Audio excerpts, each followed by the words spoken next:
بسم اللہ والحمد للہ والصلاة والسلام علی رسول اللہ وعلی آلہ وصحبہ ومن والاه. رب اشرح لی صدری ویسر لی امری واحلل عقدۃ من لسانی یفقہوا قولی. اللہم انفعنا بما علمتنا وعلمنا ما ينفعنا وزدنا علما آمین یا رب العالمین. محترم حاضرین، آج رمضان المبارک کے حوالے سے، روزے کے حوالے سے آج ہم انشاءاللہ کچھ روایتوں کا مطالعہ کریں گے. جیسا کہ ہمیں معلوم ہے کہ شعبان کا جو مہینہ ہے، اس کے بارے میں یہ بات کہی جاتی ہے اور درست طور پر کہی جاتی ہے کہ اصل میں شعبان رمضان کی تیاری کا مہینہ ہے. کچھ صحابہ کرام سے اس طرح کی دعا بھی نقل ہوتی ہے کہ اللہ تو ہمارے لیے شعبان کو، رجب کو، شعبان کو بابرکت بنا دے اور ہمیں رمضان تک پہنچا دے.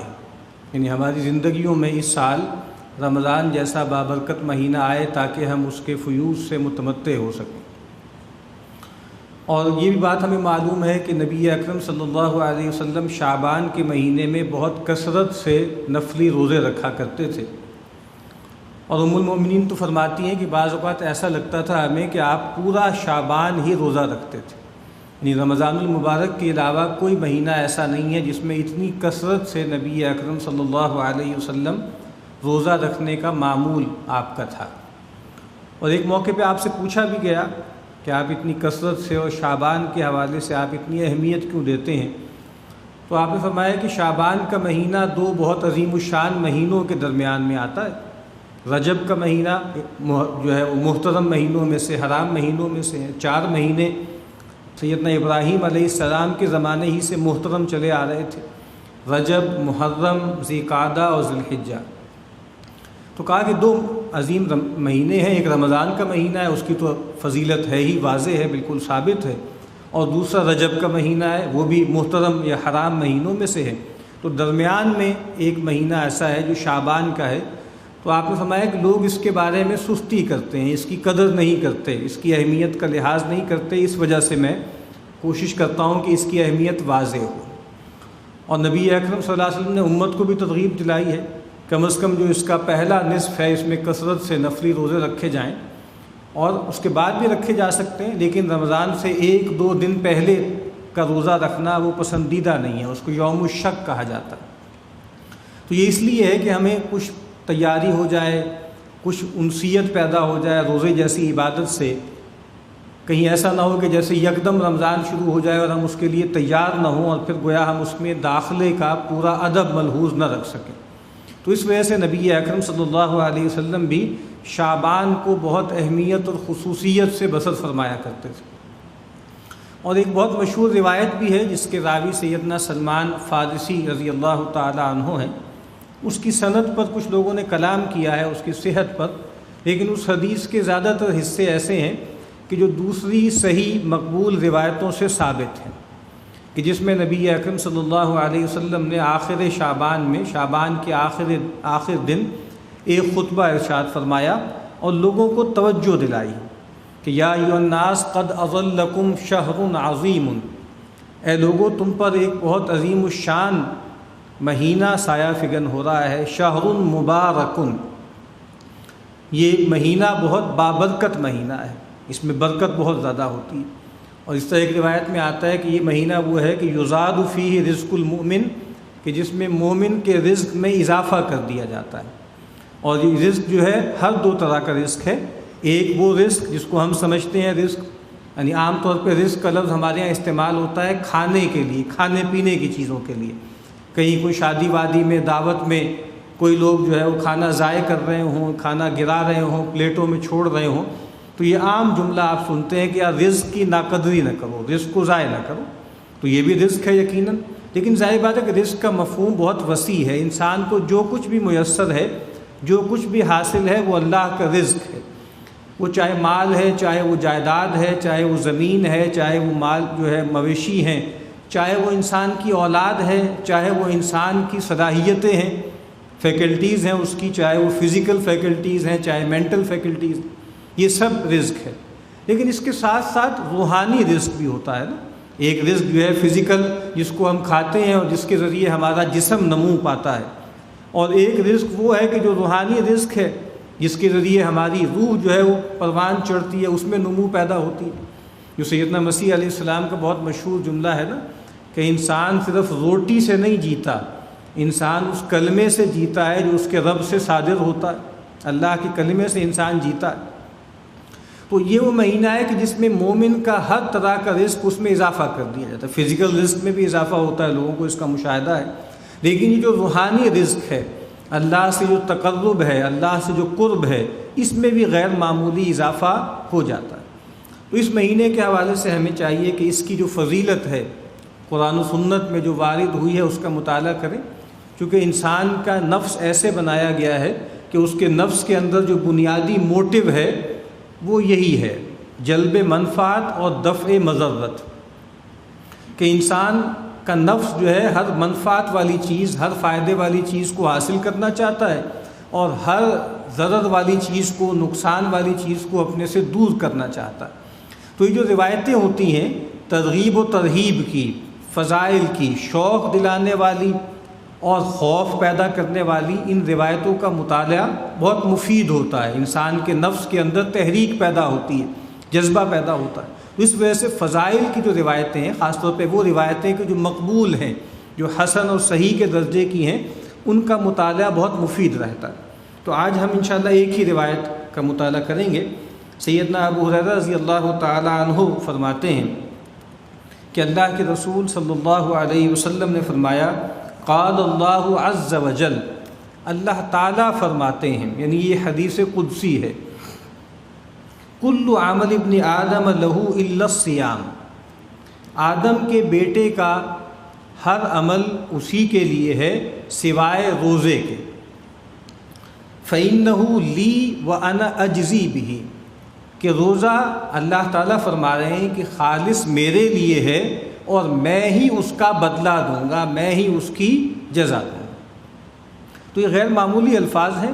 پہلی بات یہ فرمائی کہ آدم کے بیٹے کا ہر عمل اسی کے لیے. ایک خاص معنوں میں آپ دیکھ لیجئے تو ظاہری بات ایسا ہی ہے کہ انسان جو عمل بھی کرتا ہے، من عمل صالحا فلنفسہ، جو کوئی بھی کوئی بھلائی کرتا ہے، نیک عمل کرتا ہے، اپنے بھلے کو کرتا ہے، اپنے فائدے کو کرتا ہے. اللہ کو اس کی کوئی احتیاج نہیں ہے، اللہ کو کوئی حاجت نہیں. من جاہد فإنما یجاہد لنفسہ، جو کوئی جد و جہد کرتا ہے، محنت کرتا ہے، وہ اپنے بھلے کو، اپنے فائدے کو کرتا ہے. تو کہا کہ بنی آدم کا ہر عمل اس کے لیے ہے. خاص معنوں میں تو روزہ بھی ظاہری بات ہے انسان ہی کے فائدے کے لیے ہے، انسان ہی کے بھلائی کے لیے ہے. روزہ بھی ایک عبادت کا عمل ہے. لیکن یہاں خاص طور پہ فرمایا کہ فإنہ لی وأنا اجزی بہ. ایک دوسرے معنوں میں دیکھیں کہ ہر عمل جو کیا جاتا ہے وہ اللہ کے لیے کیا جاتا ہے اور اللہ تعالیٰ سے اجر لینے کے لیے کیا جاتا ہے. اس لحاظ سے بھی آپ دیکھ لیجئے کہ تمام اعمال یکساں ہیں. نماز جب ہم پڑھتے ہیں تو اللہ کی رضا کے لیے پڑھتے ہیں، اللہ سے اجر کی نیت کے لیے پڑھتے ہیں. اس طرح روزے کے بارے میں فرمایا کہ من صام رمضان ایمانا واحتسابا غفر له ما تقدم من ذنبہ، جس نے رمضان المبارک کے روزے رکھے دو شرطوں کے ساتھ، ایمان کے ساتھ، اس بات کے یقین کے ساتھ کہ اللہ تعالیٰ نے یہ عبادت فرض کی ہے، یہ اللہ کا حکم ہے، اس بنیاد پر میں یہ کام کر رہا ہوں. چونکہ انسان اگر کھانے پینے سے رکا رہے، ایبسٹیننس کرے، اور جو ہے وہ ڈائٹنگ کے لیے کئی کئی دن بھوکا رہے، اور اپنے آپ کو مضبوط کرنے کے لیے، اپنی ول پاور کو بڑھانے کے لیے مستقل کھانے پینے سے رکا رہے، تو وہ روزہ نہیں کہلائے گا. روزہ تو وہی عمل ہے کہ سحر سے لے کے افطار تک انسان کھانے پینے سے اور اپنی جائز جنسی شہوت کو پورا کرنے سے رکا رہے اللہ کے حکم کے حوالے سے. کہ یہ کیوں آپ رک رہے ہیں؟ اللہ کے لیے، اللہ کے حکم کے حوالے سے. واحتساباً، احتساب کا مطلب کیا ہوتا ہے؟ احتساب کا ایک مطلب تو اردو والا ہے، اکاؤنٹیبلٹی جس کو ہم کہتے ہیں. کچھ لوگوں نے یہ ترجمہ بھی کیا ہے کہ جو آدمی روزہ رکھے ایمان کے ساتھ اور احتساب کے ساتھ، یعنی اپنے آپ کو گارڈ کرتے ہوئے، اپنا محاسبہ کرتے ہوئے. لیکن صحیح ترجمہ اس کا یہ ہے، احتساب کا مطلب ہوتا ہے اللہ سے اجر کی نیت رکھتے ہوئے، اللہ کے حکم کے مطابق یہ عمل کر رہے ہیں، اور اس کا اجر کس سے چاہتے ہیں؟ اللہ تعالیٰ ہی سے چاہتے ہیں. تو یہاں پر بھی یہ فرمایا کہ لیکن روزے کے اندر کوئی خاص بات ہے جس کے بارے میں فرمایا جا رہا ہے کہ یہ میرے لیے ہے اور میں ہی اس کا بدلہ دوں گا۔ اس کے بارے میں اکابرین نے، ہمارے اسلاف نے اس کے مختلف مفاہیم بیان کیے ہیں۔ جو سب سے مشہور ہے وہ یہ ہے کہ روزے کی عبادت میں ایک امتیاز پایا جاتا ہے، خصوصیت پائی جاتی ہے، اور وہ یہ ہے کہ روزے میں ریا نہیں ہوتی، روزے میں دکھاوا نہیں ہوتا۔ کچھ روایتیں بھی ہیں، اگرچہ مرسل روایت ہے کہ لیس فی الصوم ریاء لا ریاء فی الصوم، کہ روزے میں ریا نہیں ہے، دکھاوا نہیں۔ اور اس کا سبب بھی سمجھ میں آتی ہے بات، اور وہ کیا ہے کہ باقی دیکھیں عبادات میں کیا ہے، کچھ کرنا ہے آپ کو۔ آپ نماز پڑھ رہے ہیں، آپ نے ہاتھ اٹھائے، ہاتھ باندھے، رکوع کر رہے ہیں، سجدہ کر رہے ہیں، زکوٰۃ آپ دے رہے ہیں، فزیکلی مال لوگوں کو دے رہے ہیں۔ اسی طریقے سے حج میں تو کئی عبادتیں جمع ہو جاتی ہیں، لیکن روزہ کچھ کرنے کا نام نہیں ہے، اصل میں روزہ رکنے کا نام ہے۔ اس میں کچھ پرفارمنس نہیں ہے، اس میں ایبسٹیننس ہے، اس میں اپنے آپ کو روکنا ہے، اپنے آپ کو پیچھے رکھنا ہے۔ تو اس وجہ سے ظاہری بات ہے کہ اس میں آپ کچھ کر نہیں رہے۔ جب آپ کچھ کرتے ہیں تو ظاہری بات ہے اس میں یہ پہلو آ جاتا ہے کہ آپ دکھاوے کے لیے کریں، لوگوں کے حوالے سے، شہرت کے حوالے سے کریں۔ لیکن یہ روزہ ایک ایسی چیز ہے جس میں کچھ کرنا نہیں ہے بلکہ کچھ چیزوں سے رکنا ہے۔ تو اس وجہ سے بھی کہا جاتا ہے کہ روزہ ایک ایسی عبادت ہے جو خالص اللہ کے لیے کی جاتی ہے، اس میں ریا کا پہلو نہیں۔ اور بھی کچھ لوگوں نے باتیں درج کی ہیں اس حوالے سے بھی کہ دیکھیے کہ روزہ ایک ایسی عبادت ہے جس میں انسان کو یکگونا مشابہت جو ہے وہ ملائکہ سے ہو جاتی ہے، فرشتوں سے ہو جاتی ہے۔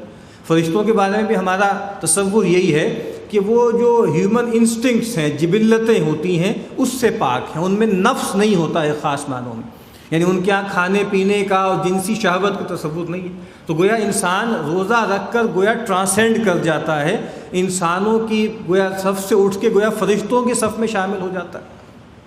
اور کچھ لوگوں نے کہا ہے کہ یہ جو کہا ہے فَإِنَّهُ لِي، یہ میرے لیے ہے۔ لام زیر لی اصل میں کیا ہے، یہ تشریف کے لیے، یہ شرف کے لیے۔ جس طرح کہا گیا بیت اللہ، تو بیت اللہ کا یہ مطلب تھوڑی ہے کہ معاذ اللہ اللہ تعالیٰ وہاں ریزائڈ کرتے ہیں، اللہ وہاں رہتے ہیں۔ یا جب سیدنا صالح علیہ السلام نے اللہ تعالیٰ سے دعا کی اور وہ معجزہ ظاہر ہوا اور ایک اونٹنی برآمد ہو گئی پہاڑ میں سے، تو اس کو کہا گیا ناقۃ اللہ۔ تو ظاہر بات ہے معاذ اللہ یہ مطلب تھوڑی ہے کہ اللہ کی اونٹنی ہے، اللہ اس پہ سواری کرتے ہیں، بلکہ نسبت شرف کے لیے ہوتی ہے۔ تو یہاں پر بھی کیا ہے کہ لی کا مطلب کیا ہے، یہ شرف کے لیے اس کا بیان ہے۔ دوسری بات جو آگے روایتوں میں بھی آئی ہے وہ یہ ہے کہ روزے میں ایک خاص بات ہے جو کہ اور کسی عبادت میں نہیں ہے، وہ یہ ہے کہ باقی تمام عبادتوں کا اجر جو ہے وہ گنا چنا ہے، وہ محدود ہے، وہ کوانٹیفائیبل ہے۔ وہ آگے روایت میں آتا ہے کہ کل عمل ابن آدم یضاعف، آدم کے بیٹے کا ہر عمل دگنا چوگنا کیا جاتا ہے، اس کا اجر کئی گنا دیا جاتا ہے۔ الحسنۃ بعشر امثالھا، کہ ایک نیکی کا اجر کم از کم 10 گنا ہے، کہ انسان کوئی بھی نیک عمل کرتا ہے اللہ کے لیے تو اس کا اجر جو ہے وہ کم از کم 10 گنا ہے۔ تو کہا کہ نیکی 10 گنا سے لے کے الی 700 ضعف، 700 گنا تک اللہ تعالیٰ اس کا اجر دیتے ہیں۔ لیکن الصیام لی، روزہ میرے لیے ہے اور میں ہی اس کا اجر دوں گا۔ یعنی روزے کی عبادت جو ہے اس کا جو اجر ہے وہ گنتی میں شمار میں نہیں آ سکتا، بس میں ہی دوں گا، تمہارے سان گمان میں یہ نہیں ہے۔ ایک اس لحاظ سے بھی یہ ہے بات کہ روزہ اصل میں کیا ہے، اس سے میں نے عرض کیا روزہ ہے امساک، اپنے آپ کو روکنا، اپنے آپ کو تھامنا۔ اور روزہ اصل میں کیا ہے، اصل میں صبر کی گویا پریکٹس ہے۔ اور اللہ کے نبی کی ایک روایت میں الفاظ بھی آتے ہیں کہ ہوا شہر الصبر، رمضان کا مہینہ کیا ہے، یہ صبر کا مہینہ ہے۔ یا ایک روایت میں اللہ کے نبی نے جب سیدنا عبداللہ ابن عمرو بن العاص رضی اللہ تعالیٰ عنہما نے فرمائش کی کہ آپ مجھے بتائیے میں زیادہ روزے رکھنا چاہتا ہوں، تو آپ نے کہا سم شہر الصبر، تمہیں چاہیے کہ صبر کے مہینے کا روزہ رکھو۔ اور صبر کا مہینہ کون سا ہے، رمضان کا مہینہ۔ تو روزہ اور صبر بہت ملتے جلتے الفاظ ہیں، اور آپ دیکھیے تینوں طرح کا صبر اس میں بروئے کار آتا ہے۔ صبر عن المعصیہ، اللہ کی نافرمانیوں سے بچنے والا صبر بھی اس میں ہے۔ صبر علی الطاعہ، اللہ کی اطاعت پر عمل پیدا ہونے والا صبر بھی اس میں ہے۔ نماز ہے، مجاہدہ ہے، قیام اللیل ہے۔ اور صبر جس کو معروف معنوں میں کہتے ہیں تکلیفوں سے، پریشانیوں سے، کرب سے انسان اس کو برداشت کرے، وہ بھی ہے۔ رمضان کا مہینہ ظاہر سخت مہینہ ہوتا ہے، جس طرح گرمیوں کے روزے ہوتے۔ تو یہ رمضان اصل میں کیا ہے، یہ صبر کا مہینہ ہے۔ اور صبر کے بارے میں اللہ تعالیٰ قرآن مجید میں فرما چکے ہیں انما یوفی الصابرون اجرہم بغیر حساب، کہ جو صبر کرنے والے ہیں ان کو تو ان کا اجر دیا جائے گا بغیر کسی حساب کے، بغیر کسی گنتی۔ ایک اور لحاظ سے بھی بات بہت اہم ہے جو فرمایا کہ الصوم لی وانا اجزی بھی، کہ روزہ خاص میرے لیے ہے اور میں ہی اس کی جزا دوں گا۔ دیکھیے بات یہ ہے کہ باقی جتنی بھی عبادتیں ہیں نا، تعبدی امور ہیں، انسان کے اندر اللہ تعالیٰ نے یہ بات رکھی ہے کہ جس کو وہ بڑا مانتا ہے، جس کو تو وہ تقدیس کا منصب عطا کرتا ہے، اس کے لیے کچھ نہ کچھ ریچول ضرور کرتا ہے۔ یہ جو مراسم عبودیت ہیں، یہ جو ریچولز ہیں، ان کی غیر معمولی اہمیت ہے، سمبولک اہمیت ہوتی۔ تو جس کو انسان بڑا مانتا ہے اس کے آگے ہاتھ باندھ کے کھڑا ہوتا ہے، اس کے آگے اپنے آپ کو جھکا دیتا ہے، اس کے آگے اپنا ماتھا ٹیکتا ہے، اس کے لیے قربانی دیتا ہے، اس کے لیے ایثار کرتا ہے۔ ایثار جانوروں کا بھی کرتا ہے قربانی کی شکل میں، ایثار مال کا بھی کرتا ہے، اور ایثار اپنی ذات کا بھی کرتا ہے۔ اپنے معبودوں کے لیے انسان جان دے دیتا ہے، صرف یہ تھوڑی ہے کہ اللہ کے لیے جان دیتا ہے۔ خود قرآن مجید میں بیان ہوا ہے الذین آمنوا یقاتلون فی سبیل اللہ والذین کفروا یقاتلون فی سبیل الطاغوت۔ وہ لوگ کہ جو اللہ پر ایمان رکھتے ہیں وہ اللہ کی راہ میں قتال کرتے ہیں، اور وہ لوگ کہ جو کفر کرتے ہیں وہ طاغوت کی راہ میں لڑتے ہیں، وہ اپنے جھوٹے معبودوں کے لیے گردنیں کٹوا دیتے ہیں۔ اس کا مطلب یہ ہے کہ ان تمام عبادات کے لیے انسان کے اندر انٹرنسکلی ایک موٹیو رکھا ہوا ہے۔ انسان مال خرچ کرے، انسان اپنے آپ کو جھکائے، انسان قربانی دے، لیکن یہ بات کہ انسان کھانے پینے سے رک جائے، یہ بات کہ انسان جائز جنسی جو ہے وہ شہوت سے روک لے، یہ نارمل رویہ نہیں ہے، یہ اب نارمل رویہ ہے۔ وہ جو میں نے پہلے عرض کیا، مال خرچ کرنا، اپنے آپ کو جھکا دینا، یہ سب نارمل ہے، لیکن کھانے پینے سے رک جانا، جائز جنسی شہوت سے اپنے آپ کو پیچھے کر لینا، یہ نارمل نہیں ہے۔ اس کا مطلب کیا ہے کہ روزہ ایک ایسی عبادت ہے جس کے لیے انسان اپنی جبلتوں سے بھی دستبردار ہو جاتا ہے، یعنی وہ چیزیں جو اس کے نفس کا لازمی تقاضا ہیں، کھانا پینا نفس کی سسٹیننس کے لیے ضروری ہے، اور جنسی جذبہ جو ہے وہ نسل کی پریزرویشن کے لیے ضروری ہے۔ تو آپ دیکھیے انسان اپنے سب سے بڑے یہ دو محرک جو ہیں جبلتیں، ان کو چھوڑ دیتا ہے اللہ کے لیے۔ اسی لیے ایک اور روایت میں الفاظ کیا ہیں؟ الفاظ یہ آتے ہیں کہ یترک طعامہ وشرابہ وشہوتہ من اجلی، وہ اپنا کھانا چھوڑ دیتا ہے، وہ اپنا پینا چھوڑ دیتا ہے، وہ اپنی جائز شہوت چھوڑ دیتا ہے میرے لیے۔ اس کا کوئی اور موٹیو نہیں ہے، میرے لیے اپنا کھانا پینا، اپنی شہوت چھوڑ دیتا ہے، گویا اپنی جبلتوں سے بھی دستبردار ہو جاتا ہے والنٹریلی۔